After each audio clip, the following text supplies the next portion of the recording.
Stackable laundry centers are, in my opinion, one of the neater types of appliances out there on the market for washers and dryers. Although I never got to make a video on it, something similar to this, which would be the Kenmore Frigidaire Laundry Center, it was one of the first videos I ever wanted to make on my YouTube channel, but I never got to do it.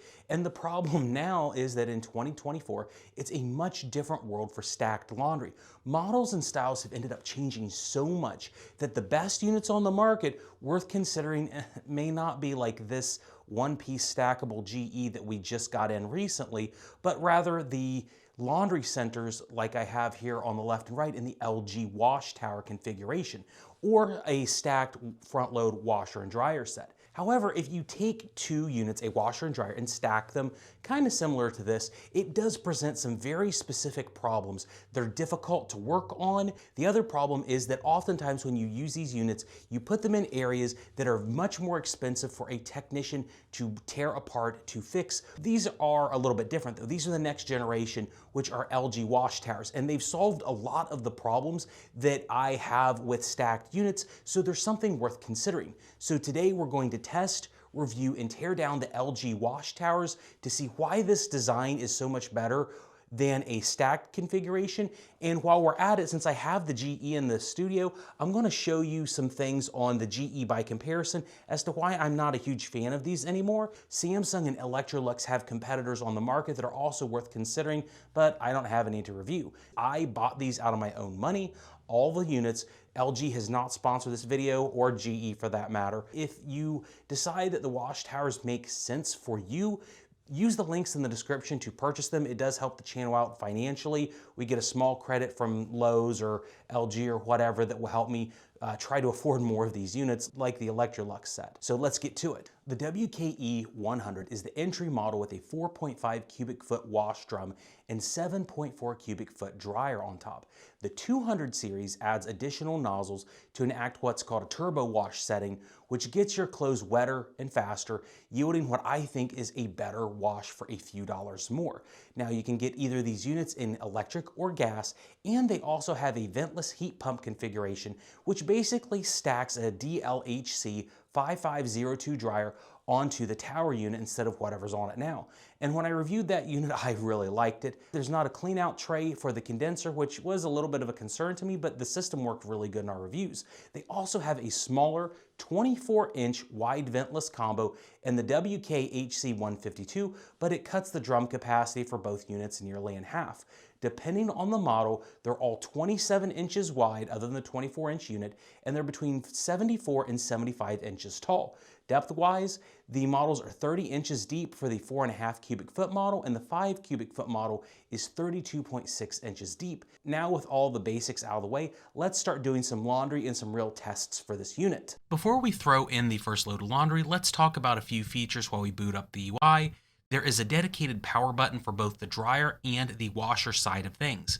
At the back of the unit, the Washtower has a 120 volt plug for the washer and a 240 volt plug for the dryer.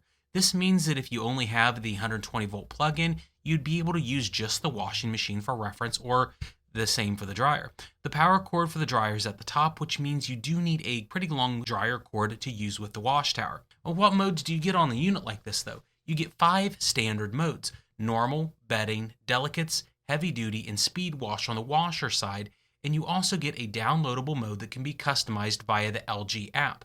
On the right side, you have all the modifiers you would normally expect, like temp, spin, soil, and then some additional features like steam, delay wash, pre-soak, and extra rinse.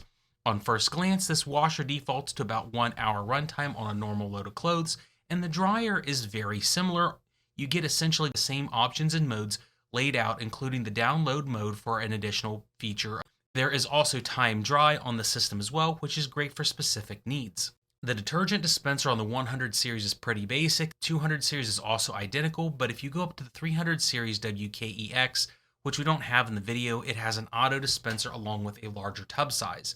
Loading the washer up is like, well, any other washer. There's a nice little light that will turn on to help you see when you put the clothes in. For the first test that we're running, I'm using a 12-pound load of clothes, which is essentially one full basket. The drum is about 60% full. The unit could probably hold 14 or 15 pounds easily, as it still had some room in it for agitation. At this point, you can simply select your options and run a load of clothes. But the thing that I kind of don't like about the system is the lack of options. So let's go ahead and see what's available on the ThinQ app from LG. If you have Wi-Fi nearby, this is a must-have for any appliance you have from LG. It takes a few moments to load up as I initially had some issues, but once it was synced with the washing machine, I was able to log in and test the systems through the ThinQ app. The system has dedicated pages for the washer and dryer separately. You can program the wash modes and options from your phone if you wanted to do the laundry remotely through the remote start system, which could be nice if you were away from the house and wanted to have it done specifically when you got home. You also get the downloadable option to customize. There were a ton of options to choose from, and the only gripe that I really have, at least from what I saw, was that you can only set one downloadable command at a time.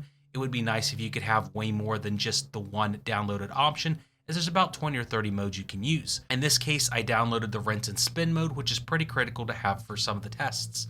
Another final thing to note is that it does have a tub clean coach on the application to remind you to run the tub wash cycle about every 30 to 40 loads, and it will show you how much electricity the system uses, both for the washer and dryer, which is nice to learn how to optimize your cycles. And compared to an energy monitor that we have in our shop, it is quite accurate. Anyway, with the modes downloaded, let's start the cycle. One other thing that I note that I did not like was that the ThinQ app has no water usage information. That's something I would have liked to have on the app. At this point, I want to note that the WKE 100 in white, at least in this video, and the WKE 200 in gray are very similar to each other visually, but the main difference is that you have the turbo wash system on the WKE X200. It costs a little bit more money. Before, on the LG Wash combo that we tried earlier this year, it makes quite a bit of difference in terms of speed and also making sure that your clothes get super soaked during the wash. It goes faster and it is more generous with the water. If you think 1 hour is a little bit too much, consider the upgrade as the turbo wash will cut off about 20 to 30 minutes of your wash time. But as a note, heavily soiled clothes are going to need time to soak, wash, and rinse, and there's no replacement for long run times if you have really heavily soiled clothes. Moving the clothes from the washer to dryer after it was done was quite easy. I felt that the options were a bit more robust on the dryer in terms of what you needed. I set it to 59 minutes using a medium-high heat and the highest drying sensor level possible, so this length of time is about the worst you could expect on this dryer. At this point in the video, I'd remind everyone that I've been recommending wash towers over combo units for a little while, and the advantage here is that you can do 2 loads of clothes at once. Since I have 2 of these machines, well, I could do 4 loads, I guess. One question I get asked about often is how quiet these types of machines are, or any others. Arguably, the loudest part of the unit is the dryer, which peaked at about 66 decibels in filming. In spin mode, I didn't film it, but it runs about 63 to 64 decibels, and that is because the direct drive motor system is very quiet on this LG. As expected, the dryer did a good job in operation once the clothes were dried. I did notice some lint buildup on the door gasket, which I've seen this be a problem on other LGs. I'm not sure what to make of it, but it was a small note. The clothes came out really dry, and it was as good as you would want from a system like this. As per the LG Energy Monitor, the clothes took about 3.3 kilowatts of energy to dry, which is about what you would expect for a 12-pound dry load of clothing. The dryer, for reference, has a wire mesh filter, which is a little bit thicker and heavy duty as opposed to some of the LG dryers we've seen in the past, like the DLHC 5502. It would contain a thinner mesh filter. Next, let's talk water usage. There were 5 major tests I did on the LG Washtower with the same 12-pound load in each run.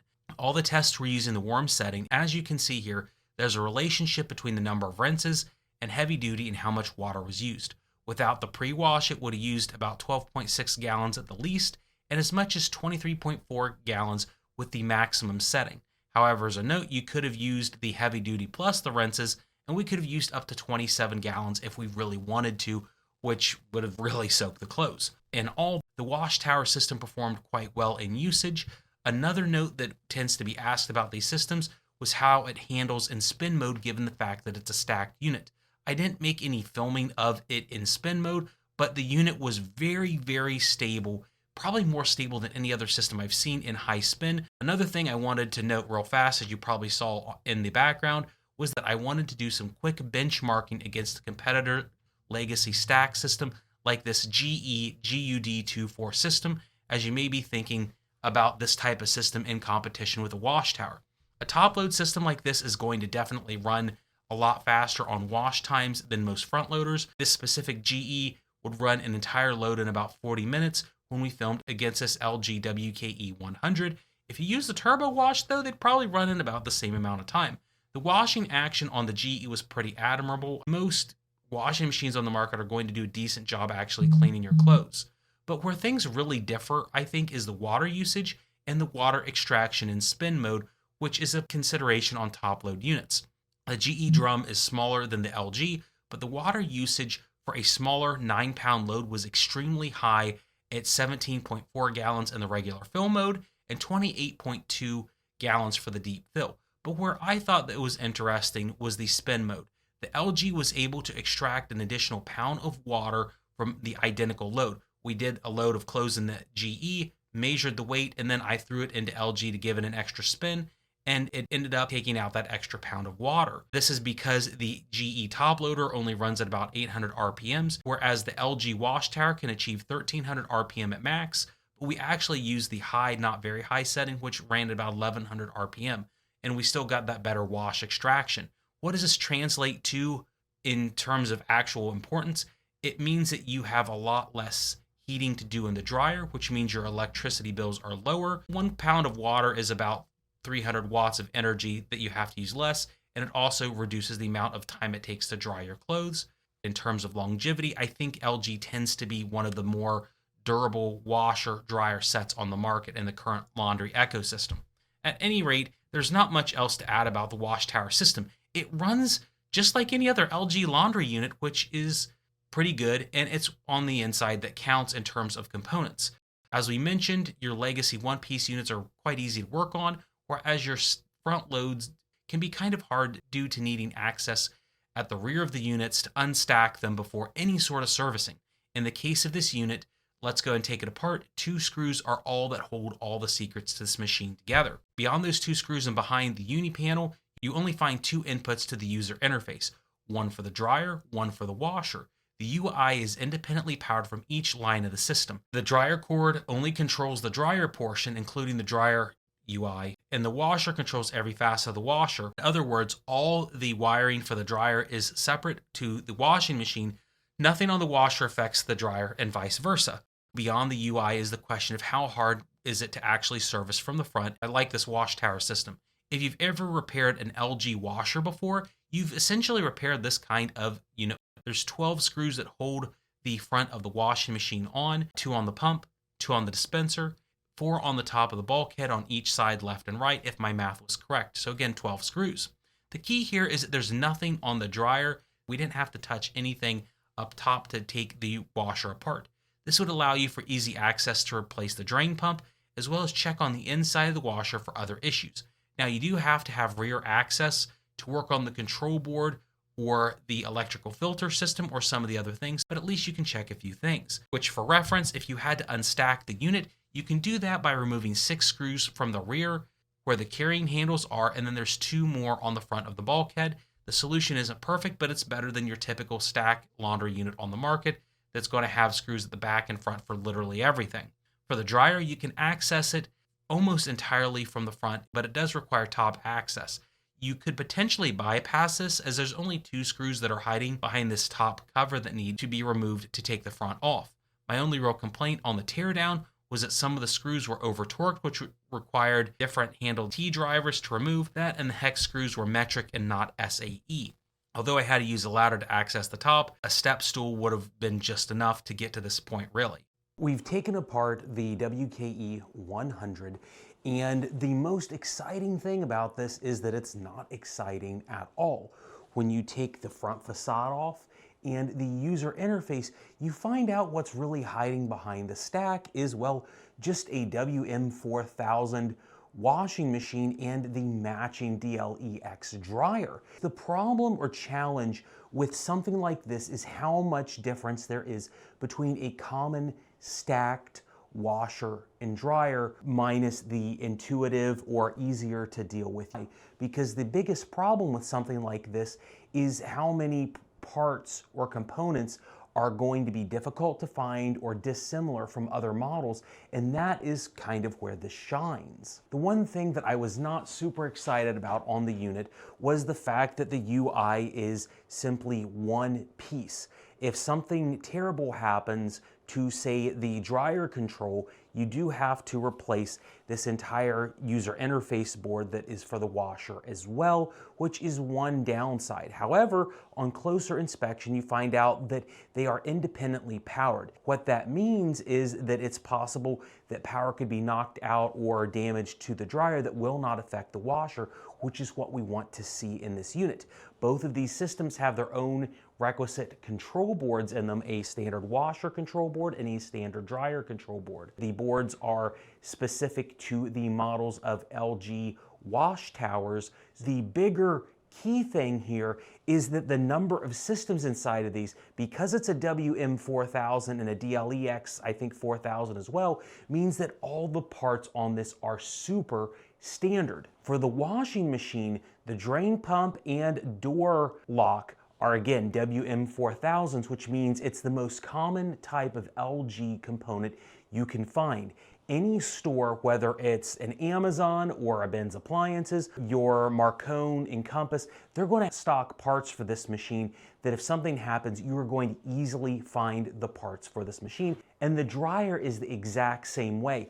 It is the standard LG dryer element that is in about 600 different models of machines. The rollers are identical. This is a standard LG dryer with a fancy interface, which means the parts are super easy to find.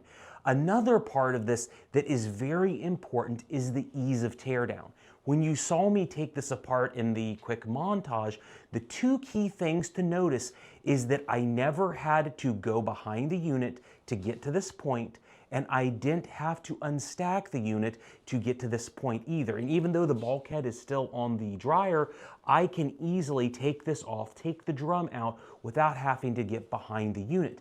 This is very important because usually when you are working on a stacked system, the two big problems you run into is one, you may have to access behind the unit, or the other part of it is it's just very time consuming to do a lot of extra steps to get to this point. Once we removed the interface, the washing machine was essentially disassembled like any LG or Samsung or Whirlpool or GE washer on the market.